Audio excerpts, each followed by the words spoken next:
3 chaises au lieu de 6 autour de ces tables du centre de vacances et de loisirs du Pont du Métis à la Bresse. Covid-19 oblige, cet établissement toujours fermé doit revoir ses futures réservations à la baisse.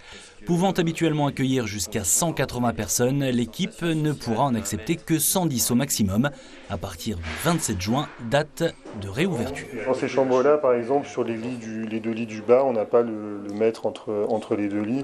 Donc l'idée, c'était en fonction de l'occupation du centre aussi pendant l'été, c'est de pouvoir mettre aussi un plexi entre les deux lits pour pouvoir récupérer un lit supplémentaire par chambre. Toutes les activités doivent être contrôlées et adaptées aux différentes mesures sanitaires. Le matériel loué, comme les VTT, devrait être désinfecté après chaque utilisation. La piscine, elle, est vidée et nettoyée entièrement, comme avant l'ouverture de la saison. Les gens ont besoin d'être rassurés, ce qui est tout à fait normal. Donc nous, on leur dit qu'on va être capable de le faire, puisque ce sont nos centres permanents, comme le Pont du Métis, dans lequel on maîtrise tout de A à Z, l'hébergement, la restauration, puisque c'est notre cuisine centrale qui produit les repas. Donc on sait qu'on est capable de faire. Chaque été, l'Office départemental des centres de vacances et de loisirs du Pont du Métis accueille jusqu'à 450 enfants à partir de 4 ans. Si la saison s'annonce plus calme cette année, certains parents envisagent tout de même une réservation.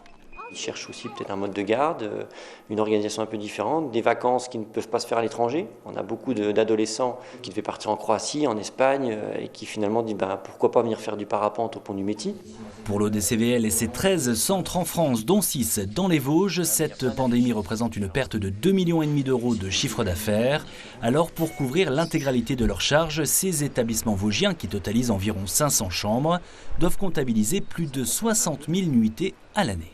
On n'est pas inquiet pour l'avenir, mais pas rassuré non plus, puisqu'un Covid peut arriver en 2020, il peut arriver en 2021, ou d'autres choses peuvent arriver. On sait qu'aujourd'hui, la perte d'activité de rien que liée au Covid-19 fait qu'on en a pour à peu près 10 ans à récupérer ce qui s'est passé là. Quelles activités seront maintenues? Les enfants devront-ils porter le masque toute la journée? L'équipe est en attente du protocole gouvernemental pour répondre à ces questions. Et le temps presse, la réouverture prévue le 27 juin va forcément s'accompagner d'ajustements de dernière minute.